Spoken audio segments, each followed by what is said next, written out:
Welcome everyone. 3, 4 days after Christmas, last meeting of the year, and we're all recovering from Christmas and looking forward to a very happy and good, productive new year. So, welcome everyone. Hey, Marina, welcome. All right, she's just still connected. Hey, Marina, welcome. We're just getting started, so welcome everyone. I want to share. Okay. Share screen. Okay. All right. So today is December 30th, and we are starting on our topic for today's our metaphoric mind that could collapse, and everything inside of you is you. So welcome. And I just want to go over a little disclosure that this meeting is being recorded. And by being here, you're giving me the permission to be recorded, and it will be shared via YouTube for replays for other people who are not able to make it here today. And I'm a level 4 practitioner. And we have with us Joanne today, a level 4 practitioner as well. Welcome. And I'm here as your coach and host and not a mentor. Robert is our mentor. So we are just discussing the topics. We're just going to be reading, taking turns. Whoever would like to read, just raise your hand. And we just read a paragraph or a page, whatever feels good to you. And we discuss our insights, our stories, our experiences, and that way we help each other. We are a valuable resources for each other, and we create a space of mutual learning and growth. So let's get to it. On my level 1 book, Metaphoric Mind, is page 58. So if you guys can all open your book, would be great. Hey, Torian, welcome. All right, let's see, I have something in the chat. Okay, no problem, Marina. We are happy to have you here. All right, cool. Okay, who would like to read first from their book, The What Metaphoric page did you Mind? see what it was again? I'm just not finding I it. have page 58, Torian. You Oh. should be around there somewhere, Metaphoric Mind. If not there, try 56. I've got an Okay, old handbook, so try 56. Be somewhere around there.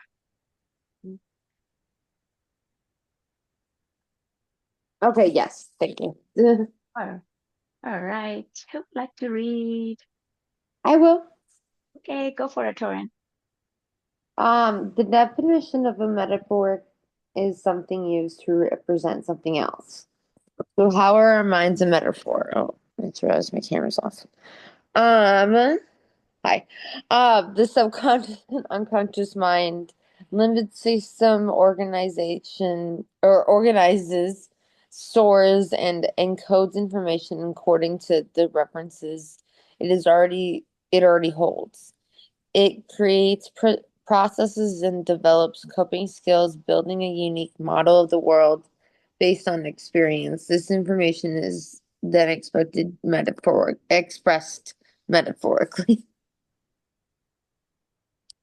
The subconscious mind slash limbic system produces metaphoric expression of what it holds. For example, lack of mother may be the metaphor expression for absent parent.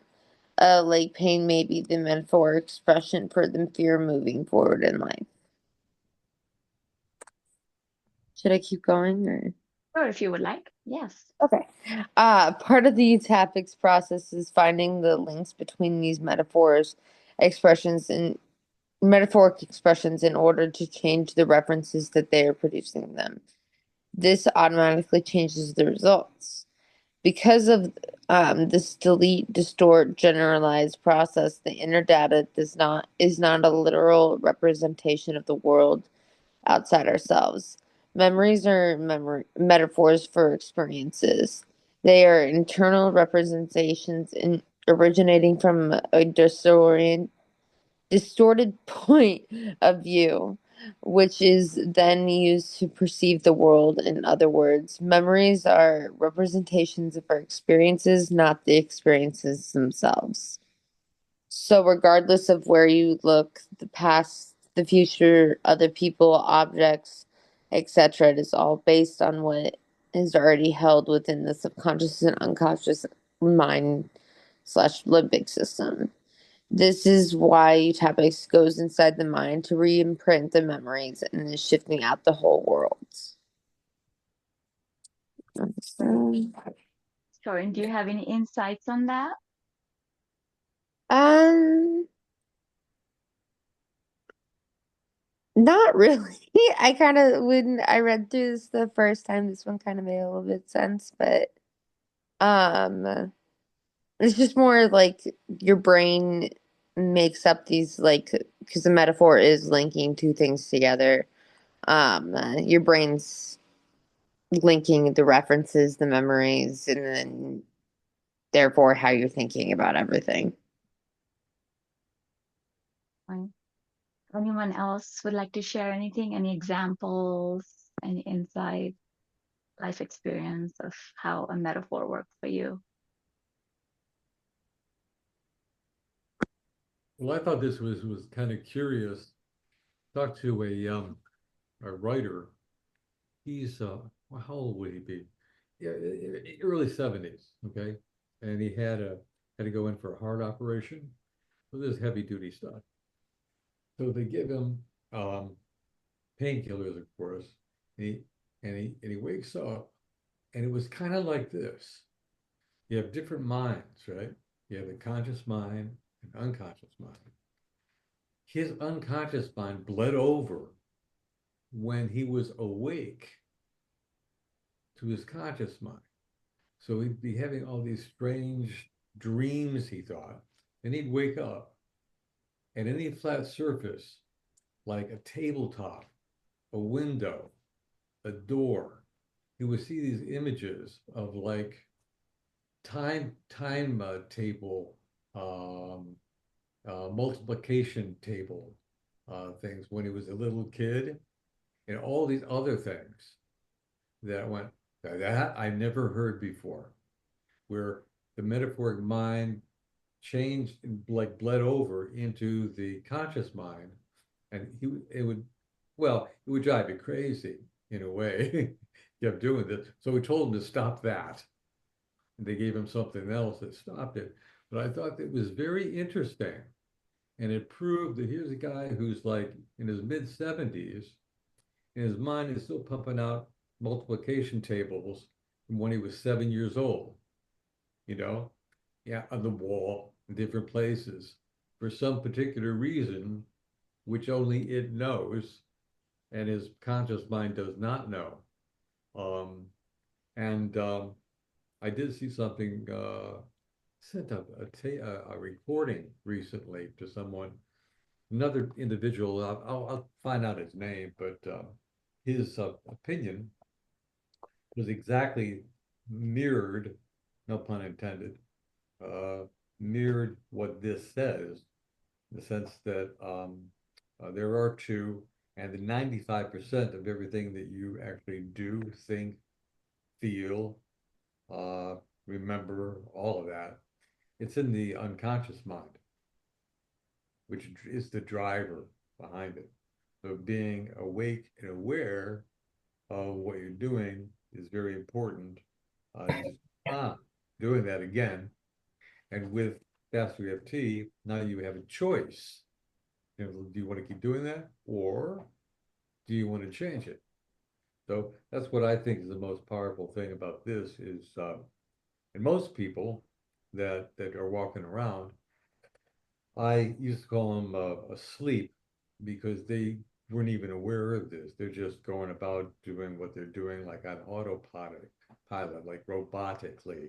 And it never enters their mind to enter their mind, so to speak.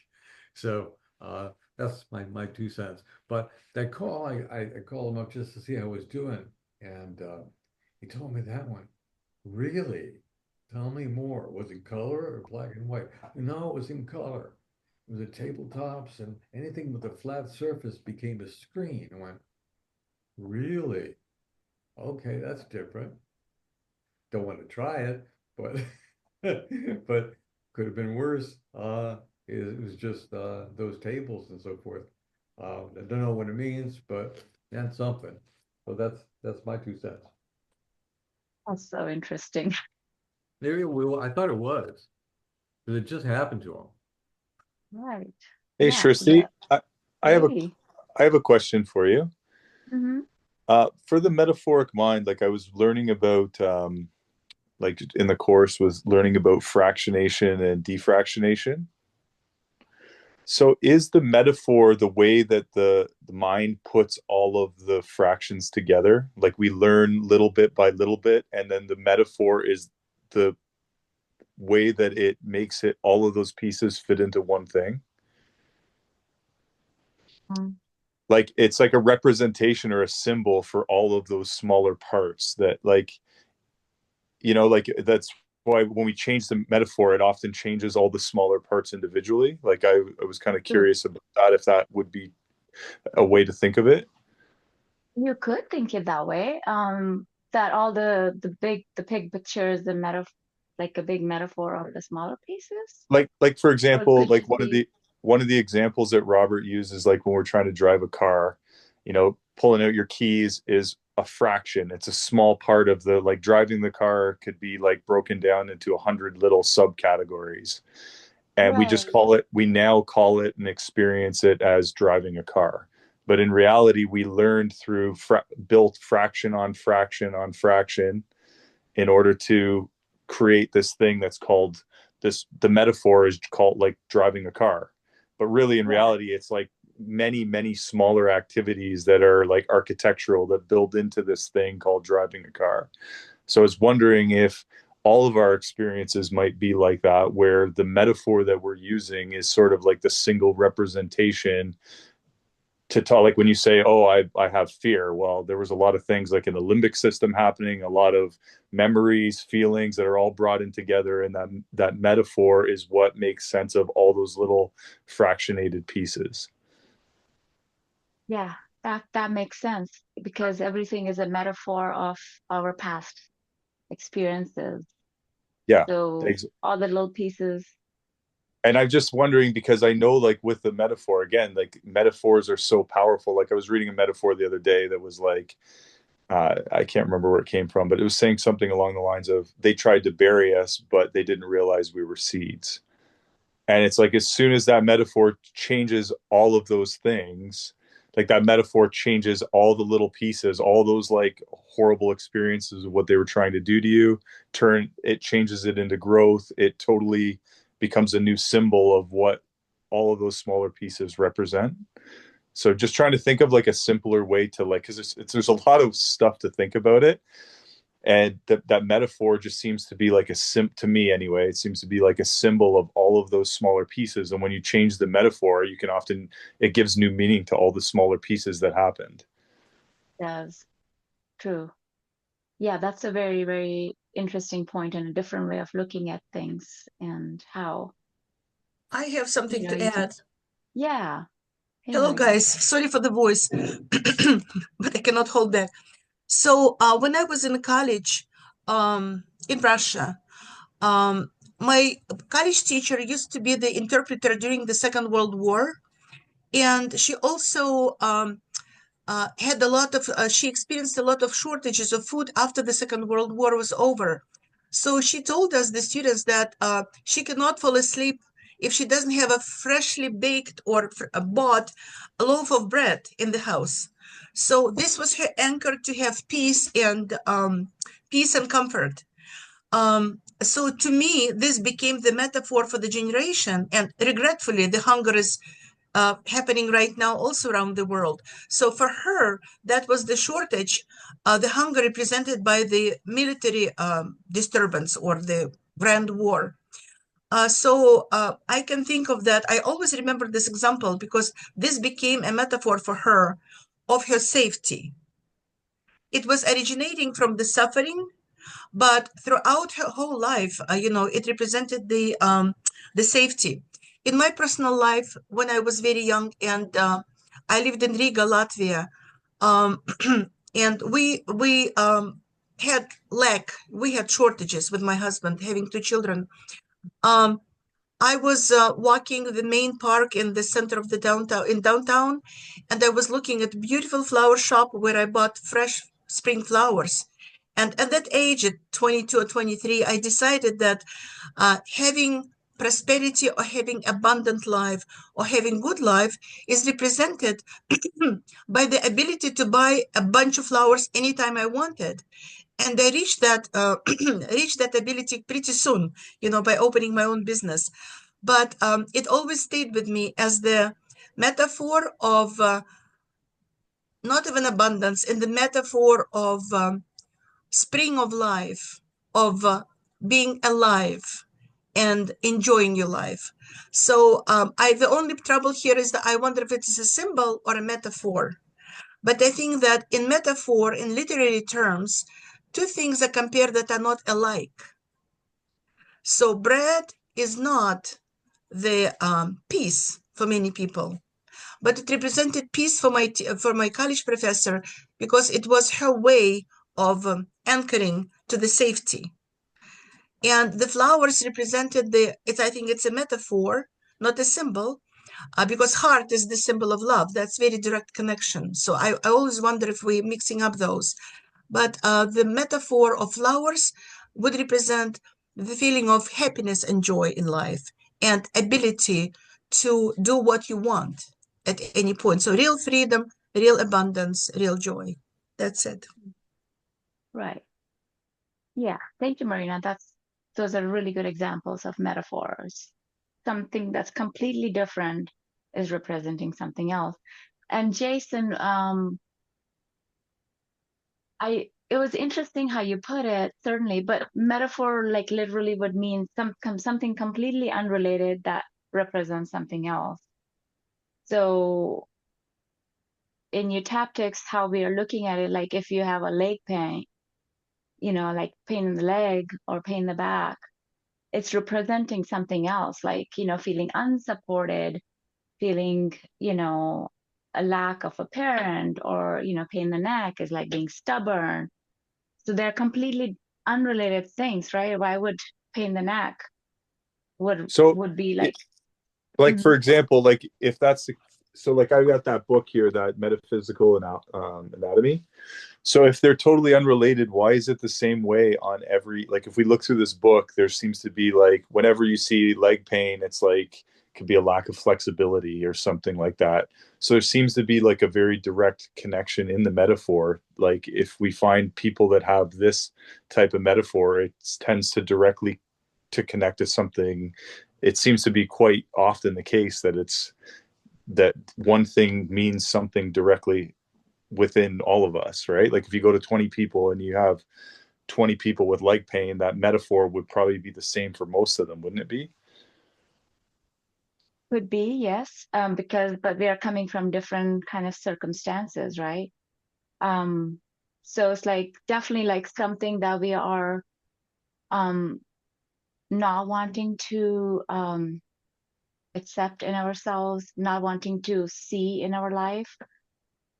Somehow we suppress that, we repress those feelings, and it's getting represented in a different way.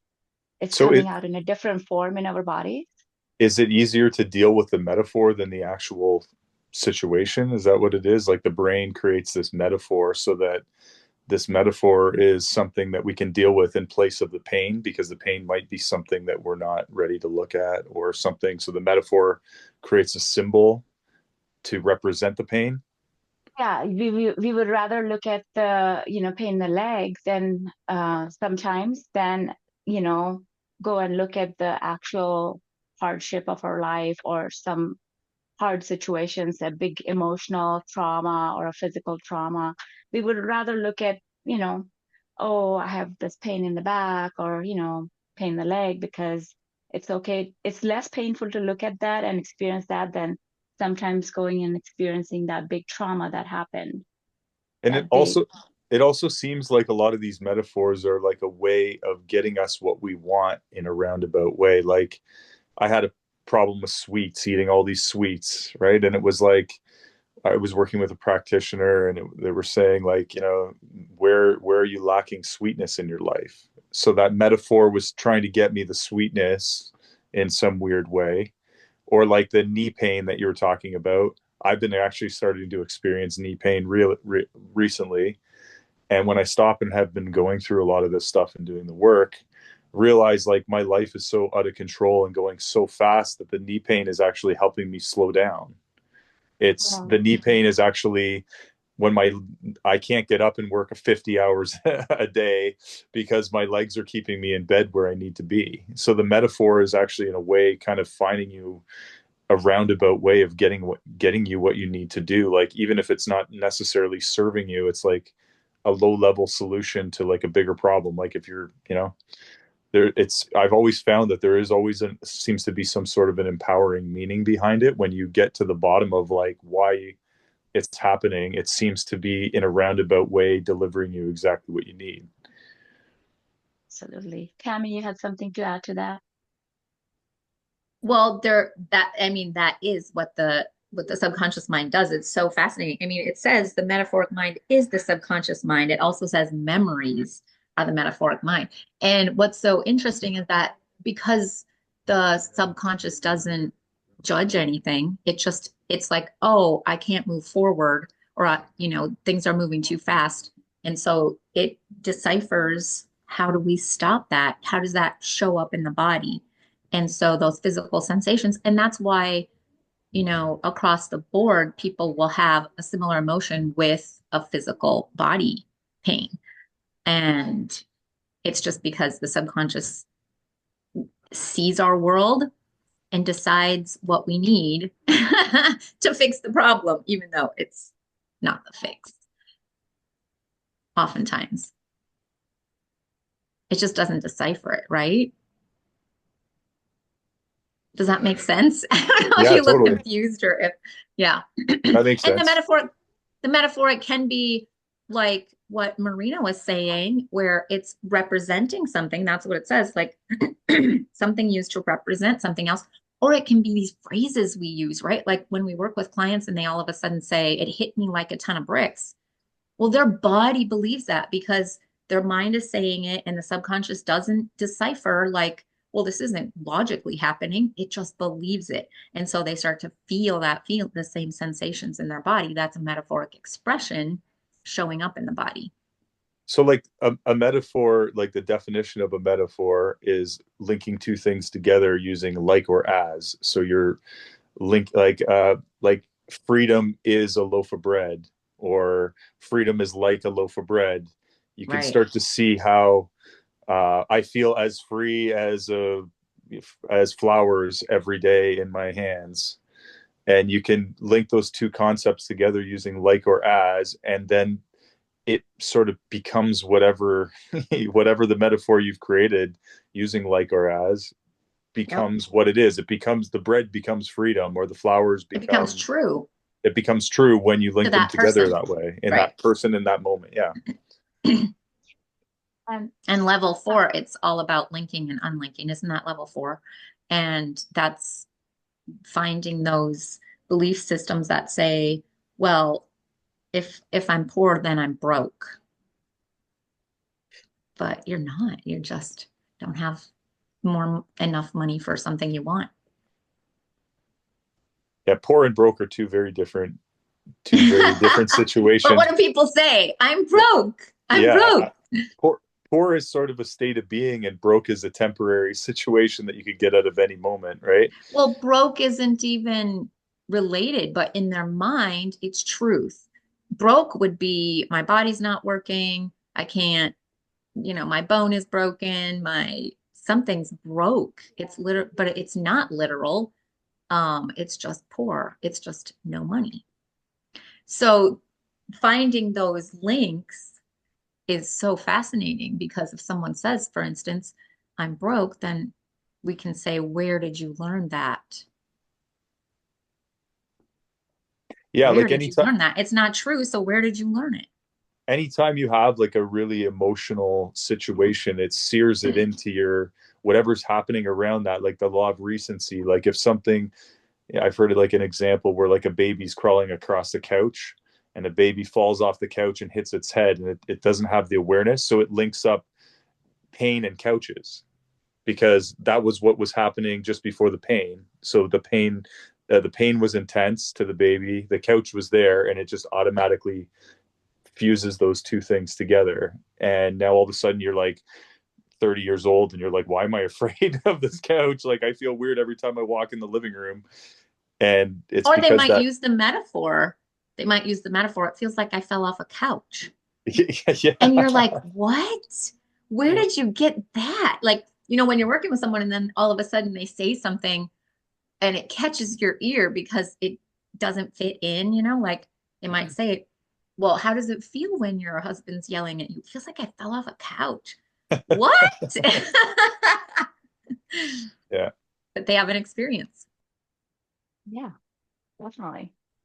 I have a really interesting example. So, for as long as I remember, when I would see certain kind of things like insects or bees or wasps, I would used to get like this, like crawling sensations all over my body. I just wanted to go and hide. Like it was just like all over my body, right? And after getting into eutaptics and doing some sessions and stuff, and we were just working on speaking in front of people and public speaking, or even just getting up and putting my viewpoint out or whatever, just speaking, talking, whatever. We worked through that.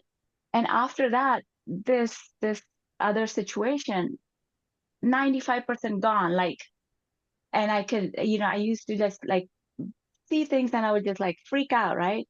And after just working on public speaking, that went away. And somehow that represent was represented public speaking or speaking in front of people. Like perhaps it was just like all these eyes looking at me or whatever it represented. I don't know. I had it all my life. I don't know where I picked it up from. I have no idea, but somehow that was a metaphor for speaking in front of people. So it's like, you work on something and something else goes away, or something represents something else, and that's what metaphoric mind is.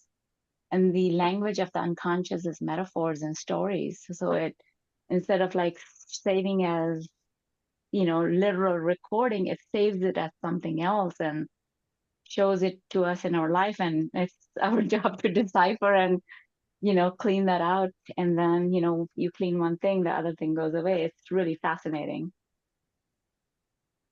Yeah. Does anybody else have any examples or an insight? Anything you would like to talk about?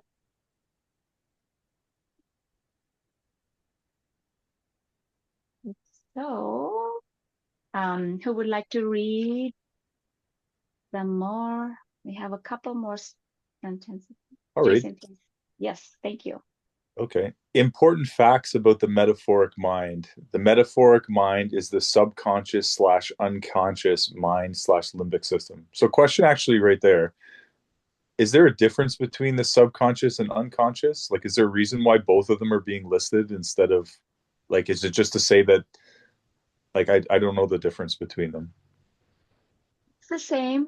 It's subconscious mind, unconscious mind, limbic system. In eutaptics, we use the same, it's the same. So they can be used There's interchangeably. That's the same word. There are some other branches that use, they call subconscious mind is something else. Unconscious mind is completely that we're unconscious. That's what And I've there's heard that a before third too, term, like where the subconscious right? is like lesser, like just below the surface, and the unconscious is a bit deeper. But for this purpose, it's the same thing. Yeah. In eutaptics, we use it as the same. Okay. So the metaphoric mind is the subconscious slash unconscious mind slash limbic system. The subconscious slash unconscious mind slash limbic system does not use logic or reason like the conscious mind. Instead, it expresses what is held metaphorically. Bad good collapse. A bad good collapse is the process of interrupting a negative state with a positive one, thereby collapsing the negative one. It is ultimately the way which all changes occur. Noticing the bad feelings, then choosing to switch to focus something that feels good interrupts the bad connection in the brain. By doing this systematically using faster EFT, the bad reference is collapsed and replaced by the good one. Important facts about bad good collapse. Interrupting a bad thought or feeling with a good one collapses it, thereby replacing it. Two, in faster EFT, all changes are created by using bad good collapse. There is not a saboteur within. There is a complete operating system that is working fine within you. Your mind has taken all the experiences of your life and reusing it on your mind has taken all of the experiences of your life and reusing it on your behalf. If you make friends with the inner workings of the mind, change what is inside, the whole you will produce a better way of life, by Robert Greene.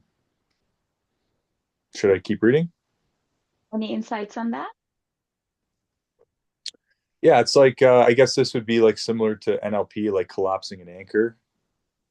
So like if you have that negative memory, we need to either tap down the negative memory so that it's lower, or use a higher concentration of a positive memory. Whichever the stronger one is will replace the weaker one. So if you have like a whiz bang, like 20 out of 10 positive memory, it might be able to knock out a 10 negative memory. But the safest way, I guess, from what I'm reading here, is to tap the negative down so that it's like a 2 or a 3. And then whatever you introduce will make that collapse process happen easier. Is that correct? Yeah, I mean, we did the collapse all the way from 10 to all the way until 0. So just keep collapsing with the good memory. Yeah, like I'm just saying that if you have like if that memory is very strong, the negative memory, and you fire off like an equal positive memory, the collapse doesn't really occur. It needs to either be whichever the positive memory needs to be the more I guess the more powerful memory, for lack of a better word, to be able to collapse like whatever the most powerful memory is. Either the bad will collapse the good if it's more powerful, or the good will collapse the bad. So you And need to make sure. that's why in your tactics, we tap. So the tapping is actually like you go to the bad, you connect and aim at it, then you tap, you can come out of it. We're not going to the good after the bad. We're tapping in between, we're interrupting the focus. We're like doing all kinds of things. Then we go to the good, feel really good, and then look at the bad, and it collapses the bad. Yes, But yeah, you want to make sure that the good is really good. that's for lack. That's what I was trying to say. For lack of a concise answer. Yes. Yeah. Can I add something there? Yes, please. So it Yes. can feel like the good memory has to be more powerful initially, but the tapping relaxes the brain. And so actually the person will be like, oh, now it seems different or it feels different, even though maybe the happy memory wasn't more powerful. But the fact that you relaxed their brain while they were thinking about that bad thing reduces the power of it. Yeah, it interrupts it, right? It Yes. relaxes, it interrupts, it brings you into a positive kinesthetic. Right. And just reducing the other one will make the happy one automatically more powerful, as you were saying. What I was trying to say though is like, say you had a really like bad memory of like say a car accident or something that was very powerful and like anchored in your system, and like you think of a nice memory of like you sniffing a flower on the back deck in the sunshine, that might not be powerful enough to replace that really traumatic situation. So you either have to bring the trauma down with the tapping, or you need to find a more powerful memory. That's kind of what I was asking, or slash seeing if that was true. I would like to add a little bit. I believe I'm level 1 only. I just finished level 1. And I believe that the incremental changes are really working in the eudaptic system. And some people, if you work with a client, or I worked with myself, I don't work with clients, but if you work with a client who has no good memories the person is so severely depressed that their limbic system is not able to pull up a strong positive memory. And in this case, you just hang on to something that is nice and sweet. If it's even like your mom hugging you in childhood, or just somebody giving you a flower, or somebody saying, oh, you're a good girl, or like you did well on the test, so anything else, anything that you connects you to the good you, to the powerful you. And I believe that even with this, I worked on 3 very strong memories. I didn't think about the magnitude of the positive memory, but I would bring uh, something that was bright enough, in my experience, bright enough that was able to counteract just collapsing it. So I believe that when the need is great and there's not enough positive coming from a person, you can use anything. Because sometimes it's not about, and of course, this is a side note that not a very little thing in life as a child would be on a great magnitude. So when we don't think about like the wedding that you had or the first car that you bought, it can be very little. But definitely, I think the process should include looking diligently for the good memories that you have on the side with your pen. Write down 5, 6, 7, 10, and then you can pick one for each one. For me, my usual one, I was in Mexico at a wedding of a son of my girlfriend, and the wedding was excellent. The bar, the dancing with friends, everything was great. The food, but the best memory was I was standing in the water up to my waist, and the water was just aquamarine, and I had the hat and the t-shirt on, and I had the bun from the restaurant, and I was feeding the little fishes. There was about 40 fishes, silver little ones around me, and I was just feeding them, which responds to my nurturing nature as a woman or as a mother, right? So that was my go-to memory. But I just want to mention that I don't think that you have to top it with a stronger one. Just use whatever comes your way, whatever your mind can grasp. But going again and again, what Shrishti and Robert and Tammy, everybody knows, going again and again and toppling this tower down in small increments is the way to go. And I appreciate that I had some very painful memories, and I was able to take them out, with that. So that's my 2 cents. Thank you. Joanne? So yeah, I definitely agree with Marina. But I wanted to say about when I'm working with happy memories with people, I find it, some people even make them up. It's not something that's ever happened to them, and that just works just as well. So it's bringing them into a place where they really feel like they're there and they're using all their senses in their happy memory. And if they're actually there, it doesn't even matter what it is. It could be just that they really, really feel it in their body. They notice how their body changes. And then from that, then you can move on and just incrementally knock it down. So, yeah, it's very interesting. And then I have something else to add is that the bad memory is not going to overtake the good memory if you keep your happy memories sacred. Like Robert, there's another topic, keeping your happy memories sacred. But you can also screw up your good memories if you look at the bad memory and then go to the good memory. So what we're doing is we're going to the good memory, feeling really good, feeling in a good place within ourselves. And then we look at the bad memory. It's a defrag. It's like incrementally just smaller and smaller, and it just collapses it. So, it may seem like in the topics like bad collapse is just collapsing in one go, but normally it's just you're incrementally just collapsing the bad one a little bit at a time while you keep your good memories sacred. You don't want to look at the bad one and you go to the good one. You feel good and then go to the bad one gets lesser. So it's how we're accessing the memories in the brain.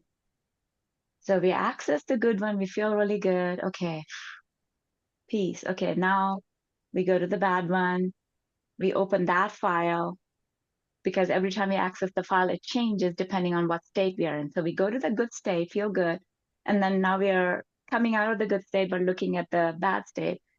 That will just keep taking the chips off. So, how do we keep the memories sacred? well, basically, if you look at the bad one, feel bad, and then look at the good one, that would not keep it sacred. That will just make the good ones Okay. bad, right? So, Okay, so yeah, we so you keep it sacred by accessing the good state before going into the bad state. you access the good state, feel really good. You just come to this good place, you feel good in your body, you feel good in your mind, you're just feeling solid. And then you go to the bad one. So if you reverse that process where you go to the bad first and then go to the good, then that could be bringing your positive memories down. And so if you just it's And basically about the order that you access the memory. yeah, and we do that all the time, right? We feel bad, we feel horrible, and then, oh yeah, and then, look at any of the good times we had with this person, they kind of get polluted by the bad stuff all the time, right?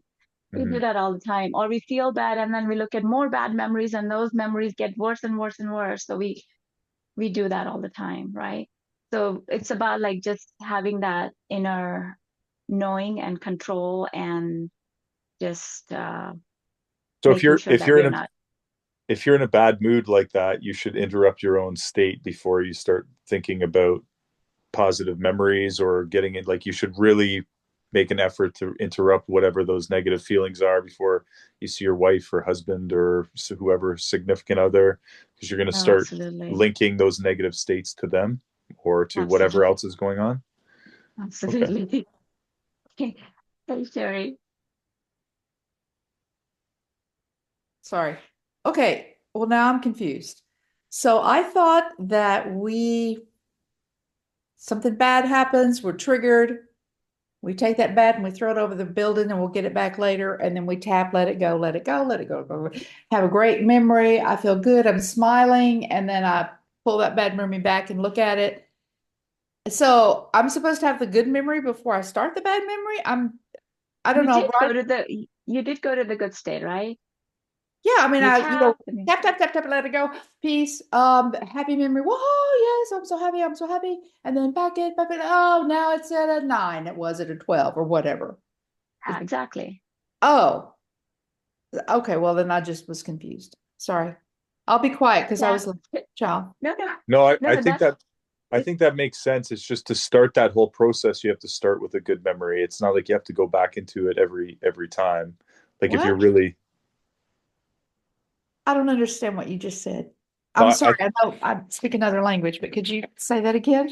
no, I think like when what you did was exactly right. The way you have it, Yeah, you started with the good memory, and then the tapping brings everything down. Then right. you go to the bad memory and you check it, but you started with the positive. And it's like if after the process starts, from Oh, what you I mean after I've tapped and have the good memory? That's okay. That's the way that's we do it. Oh, good grief. that's starting correctly. That's what I see, Okay. and then it's good after that. But if you were to start that whole process thinking about bad things, without tapping and then going to a good memory, then Oh, that can okay. negatively influence the good memory. Okay. Okay. I have it now. All right. I think that's what how I see it anyway. That's for Okay. whatever that's worth. Okay. Thank you. Tammy. Can't lower my Tammy, hand. feel free to jump in. Yes. Yes, I think it's important that we remember like one of the foundations is we're not broken. So who are we if we didn't have anything bad? The good would automatically be there, right? That's like the nature of us Mm. is to have only goodness and joy and happiness. So it doesn't matter if even if you don't have a happy memory, just getting the cleaning up your mental mess will increase. Like I didn't have any happy memories and my happy memory got better and better and better. And I'm like, wow, I didn't even remember that or I didn't notice that or I didn't see that or, you know, the way the brain just blocks those good things. And so once you take the negative piece out or the piece that's linking something harmful, um, the the good will flow. Yeah. Yeah. Yeah, Shrishti, I just want to point out, and I see Marina, you put something in, and it relates to what you said, Jason. That is, you have to defrag very well after you feel and experience a bad memory before you go into the good memory. You want to, there's a certain thing you have to say. I wish I had it at the tip of my tongue, but you want to make sure you close it out. Like there is thing, okay, piece, okay, and now we're going to, might be a good example. And now we're going to the good memory. They've left that behind, that's on the side, right? Now we're going to the good memory, all right? That way you can't mix the two and have the bad mess up the good. But you have to keep them distinct and say something like akin to that to kind of build a kind of a wall between the two and then use the good to lower or to inf infiltrate and fill up the bad with the good. Might be another way of putting it. But that's one thing that I learned is that especially working with other people is that when you're acting as a practitioner, you have to draw a line between the bad, that's stop. Now we're going over here. So the unconscious doesn't go, oh, come on, bring that too. Like, no, no, no, no, not to do that. So I hope that clarifies it a little bit. But that's one statement you could say. And now, okay, that's it. Now we're going to play, name the good memory, the beach. And then you go to the beach and you feel all goodness, okay? Okay, then we're coming out of the beach. Peace. Now we're going to, and say, okay, at a scale of 1 to 10, where are you now? Does that make sense, Shristi? It's absolutely correct. Yes, absolutely. So Yeah. definitely yeah, you have to get out of it. And that's why we are tapping. Tapping is, Right. like when we're tapping, get your focus on your fingertips, how you feel, hear the sound, see your fingers. We're making our best effort to not be in the bad memory anymore. Do a defrag, do whatever, you could be playing with your little doggy like Tammy is, or, or just say quack a doodle doo, whatever. You just get out of the bad. But first it's important to aim. Okay, you're aiming. Okay, what's bad here? How does, what am I seeing? What am I feeling? What's the meaning behind it? What are the senses? Okay, you got it. Put it to the side, defrag, tap, or watch a funny YouTube video. Laugh Um, loud. what was that? You laugh out loud, really loud too. Laugh out loud. Yeah, do jumping jacks, do whatever. And then you go to a happy memory. You want to make sure you're completely out of it, you know, just step out of it because you don't want to bring this bad stuff to the good one, right? You Right. just get out of it and then tap, tap, say peace. Mm-hmm. And that itself is a defrag, a good, you're coming to the good place. Okay. Now you go to a happy memory, just really feel it, really be in a good place, happy, feeling content, feeling whatever, a good state, changing states. And now you're in a good state, feeling peace, right? Then you just say anchor that good state again and peace. Okay, now we go to and check. We're always going back to check. Okay, it was at 10. Where is it now? That's the word. Checking. That's the word I was searching for. Yeah, you go back and check it. Okay, now, say it's your third time. Okay, now, okay, what has changed or what is different? Or on a scale of 1 to 10, but maybe it changed from 7 to 4. Another word that comes here is when we're going to check, Mhm. it's ownership. We're taking ownership. Okay, I felt that way. I'm going, I did something. Now I'm checking. I'm not going back to feel like a victim. I'm going to check the state where, how has it changed or whatever. Yeah. It's So the almost ownership. it's almost like being a third party, in a way, you know. Um, it's a much better way of because you're not in it. You're more in control of it, Correct. which is what you want. Anyway, Like that. Being a third party, exactly.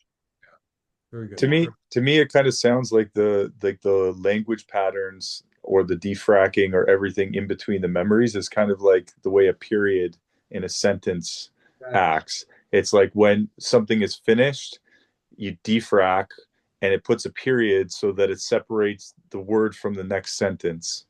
So that it's like, okay, that was going on, that's over, now start again on something new. Like that's the way my mind sees it anyway. From what you're explaining, that seems to kind of like I get it when I think of it like that.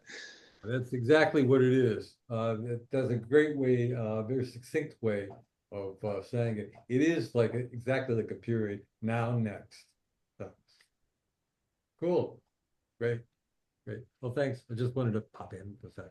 So, thanks, everyone. Any other insights, anyone? I would like to compare the cleaning out as a woman. When you finish your floors and they're like wiped clean and they're spotless for the guests to come in, and then your husband goes outside the patio door and it's a rainy day, or your dog or your cat, then they come back and they there are smudges on the floor, the dirty stains, right? And when it's repeated many times, actually, this is how we contaminate our life as well, right? Or relationships, or even good memories, like Robert always says, yeah, but, right? Yeah, some very big, very good thing happens, and then there's one but, and you focus on that. So to me, it's like my cat comes back, I clean her paws so that my floors remain spotless. So that's what we discussed right now, is cleaning this dirt, before you step into the sacred space of your good memories. That's all I wanted to say. Thank you for insights, very good insights. Wonderful metaphor. Thank you, Maureen. I have one other thing. So this happened to me, and it was funny because I was talking with another upper level practitioner, and she's like, that happened to me too. So I'm like, I think it's kind of across the board. Like we have some really major negative experiences in our life, but once it's almost like we're looking at life through this dark glass, like it's all dirty and stained up. And when we start to clean out negative memories, all of a sudden we'll be like, oh, my dad wasn't mean. Oh, he wasn't power hungry. He wasn't trying to hurt. Like your understanding just really opens up. And so it might be, I think for her, it was like 4 or 5. She had some serious health issues. It was Heather McKean. And that was the same for me, where I was just like, whoa, I have a total different perspective of my parents now because of these 5 experiences that made me believe something very negative. And it was automatic to have like, oh, now all these good memories popping up. Yeah. Definitely. Yeah. And, and then we recognize that they had problems. We have problems, they did their best and we are doing our best. So yeah, certainly. And we can look at the good things. All right. So next is everything inside of you is you. Let's see. We have 5 more minutes. Um, but it's pretty simple. If anybody would like to read through.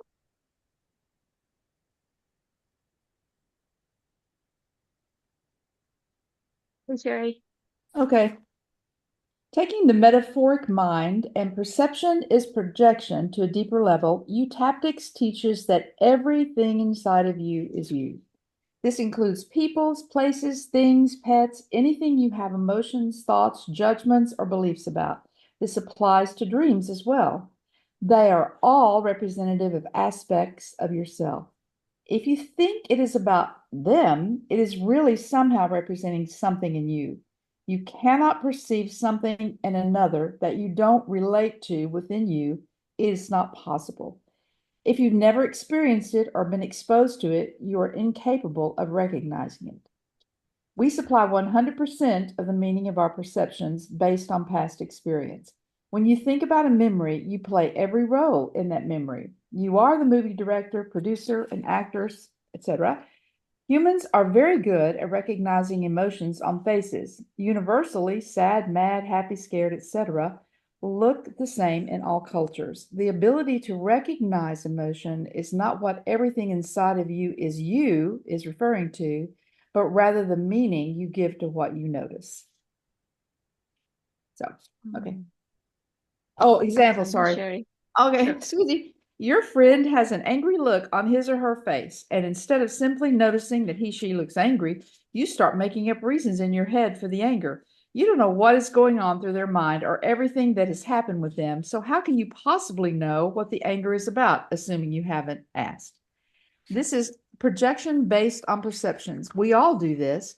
We notice something and immediately begin searching for a way to interpret and or categorize the information based on our own references. Nothing but you can fit inside you. Those people, places, things, pets, etc., are not inside your head. Only you are in there. This means that it is a part of you that is representing them within you, and that you can change.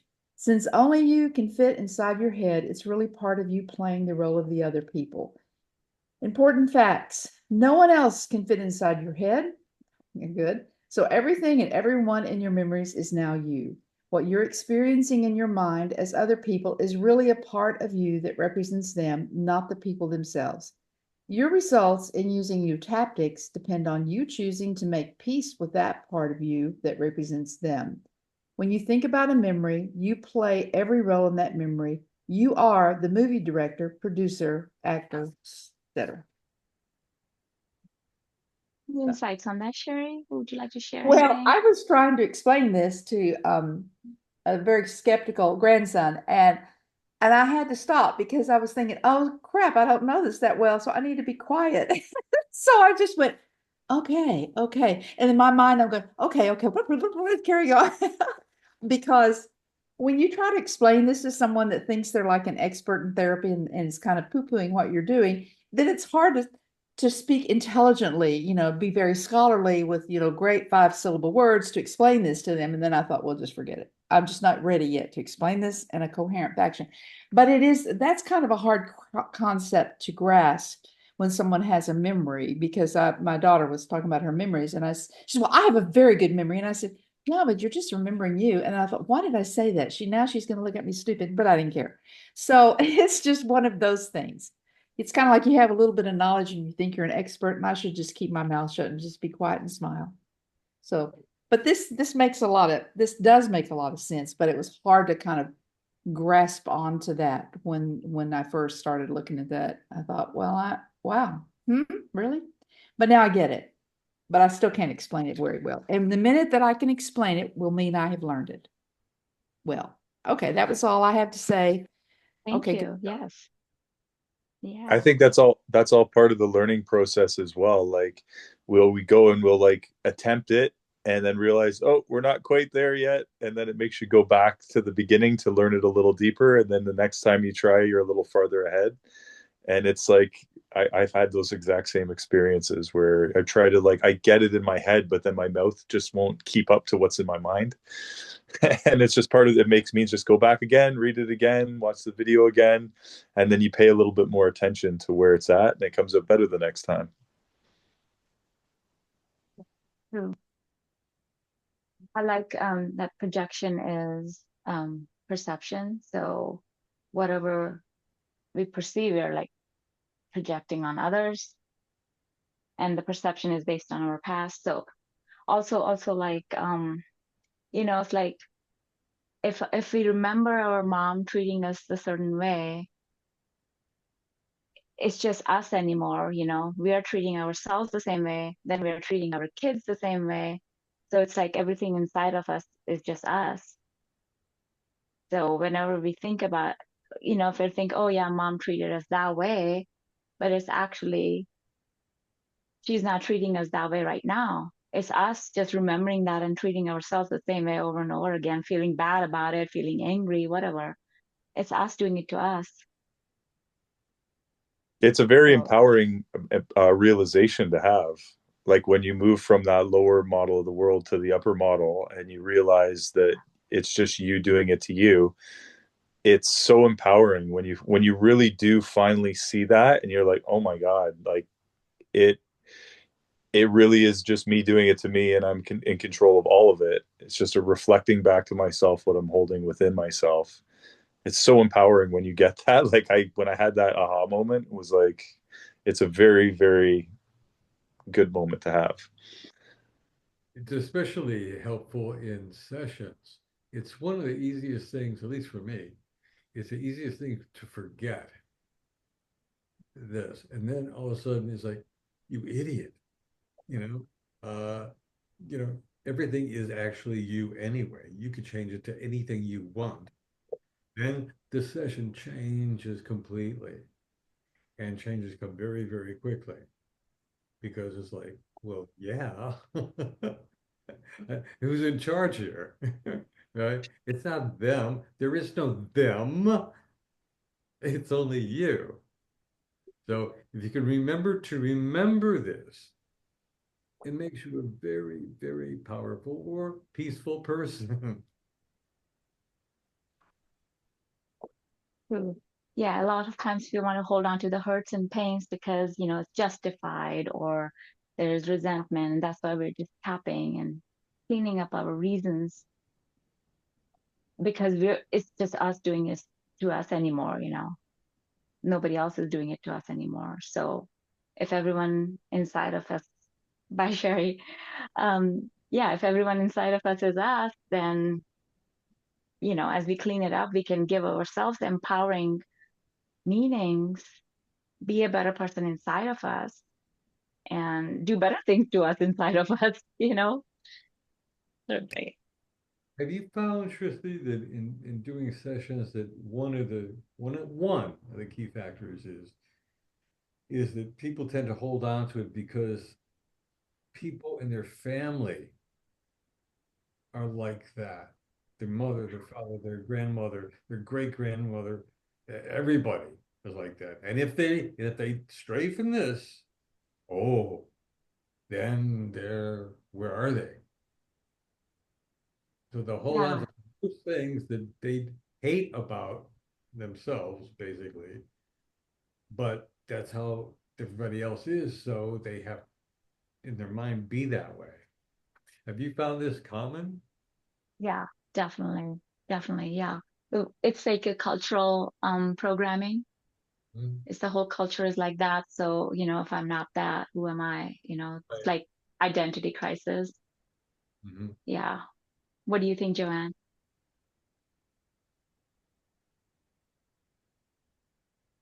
I find the audio. Um, yeah, as you were saying that, I was thinking something and I was just gone out of my head. Oh yes, that's what it was. So I felt this way. My family are a certain way. If I'm not that way anymore, maybe I don't belong to the family. Where am I going to get my love from? So it's coming out of that. Yeah, so it's a very, very powerful reason for staying the way you don't want to be because you want to be part of the family. Yeah. And Yeah, sometimes we don't even know how to act like what's the different way to act like it's not part of our system. We don't even know what that is like being something else. So it's after you clean it out, then you have to retrain and like go research like how do you act diplomatically, right? My family didn't know how to act diplomatically or be nice. It was all about like whatever. It's all about me kind of thing. So how do you act diplomatically? I don't know how to do that. So you go and research, you go read about it, you go talk to other people, like how do you do it, what how is a new way to be that is better, more productive, more useful to me, better to people around me. So it's like you clean out the resources and then you retrain yourself and then you go and change the memory back again. It's like, what if mom was diplomatic? What if dad was diplomatic? Like, so you change, you go and change it again and you give yourself better resources. So what if mom was diplomatic? What would she look like? What would she act like? What if she was kinder? What would that be like? So it's just all about retraining and reprogramming and having better resources to act from. But yeah, we want to hold on to it because that's all we had. Right. And then we want to have that same family because we want to be part of the family. Another pattern too that I see with that along the ways too is that people tend to want to keep holding on to it. I've seen like the one pattern is that they hold on to it because they feel if they let it go, it's not an important event. So it's like, and if the family sees them not holding it as an important event, then they're gonna think they're gonna either like ostracize you or push you away out of the family. It's like we all think this is the worst thing that happened, and you're taking it so lightly. Like, what's wrong with you? So it's like I used to have that pattern. I've been working on it a lot too, where I have to hold on to this thing because it's showing that I care about it by holding on to it. It's showing, demonstrating to everyone else that I take this seriously, that it really affected me, instead of acknowledging that it affected you and just letting it go and feeling better at an appropriate time when that's good for you. I got to hold this my whole life because that's how important it is. And if I don't hold it, the people, loving family members around me, are going to think that there's something wrong with me by letting it go. It's like I'm letting the person go if they died. If I don't just like always carry that emotion about the person dying or whatever the situation was, that it's somehow you don't care about it. But in reality, it's caring about it. You need to care about yourself as well. You need to release, let it go, and move on. That's part of the healing process. And Yeah, certainly. Yeah, and sometimes, it's like, mm, yeah, they would like ostracize you. It's like, what's wrong with you and all that. Um, but you can still love them for who they are, and just kind of show them by example. Or you can just, I made peace with it, and this is what I did, and if you would like, I can help you too, perhaps. absolutely, yeah, be the Yeah, example. be the example. And sometimes they're not ready for it, and that's okay too. Just a little thing. Sometimes whenever I change a memory, um, the people don't react the same way to me. So there wouldn't be the strong reactions that I would have got before, weirdly, because even though I haven't changed them, they do change after I change what's in my head. Mhm. So perhaps, I worry, oh no, if I don't show like this strong emotion, like all the family does, they'll ostracize me. But then when I do knock down the emotions, it either doesn't come up in conversation as often, or they aren't as strong about it as I thought they were. I don't know scientifically how that works at all, but it does seem to work.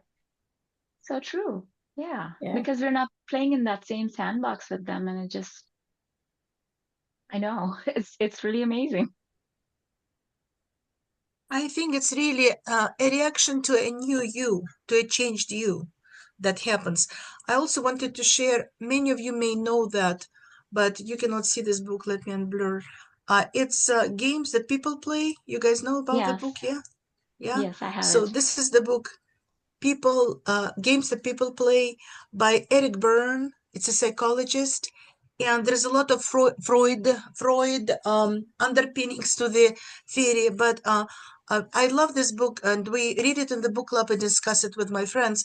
But the point is that it talks about the games, the unhealthy behavior patterns that we learn through cultural upbringing, through family upbringing, societal upbringing, political upbringing, etc. So it seems that these are like games, patterns of behavior that are manipulating other people for your own benefit. And I strongly recommend reading that. The goal of unveiling these games is to come to your authentic self. That's what I value it for.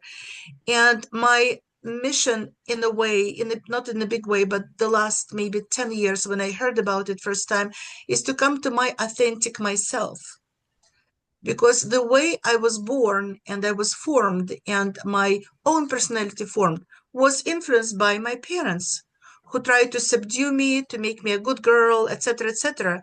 But my own authentic self doesn't shine through as much because of these limitations. And you know it. When you live with that, you know it. It's not you. So I value this book for bringing our authentic self out. Eudaptics actually is doing even more. It helps you to recreate your authentic self, your new you, by using these tools, which is like you're creating a better you. So for me, the idea of the authentic self changed with eutaptics when I started it 2 years ago, because you're not going to God knows, genetically, you maybe inherited some, shyness or anything else that was prevalent in your grandparents, even if you didn't know them. So maybe you're a gambler that is also passed by genes. Maybe you're a sex addict that is also passed by genes. It could be anything, right? But the beauty of eutaptics is that you can create a new authentic you that is better than you even had before. That's all I wanted to say. Thank you. Yes, that was beautiful. Yeah, I love that book. It's really good. Certainly. Yeah. Anything else anyone would like to share? Hmm. No, good session. Great session. Thank you, Kenneth. Yeah, thank you everyone for being here and sharing your experiences and insights.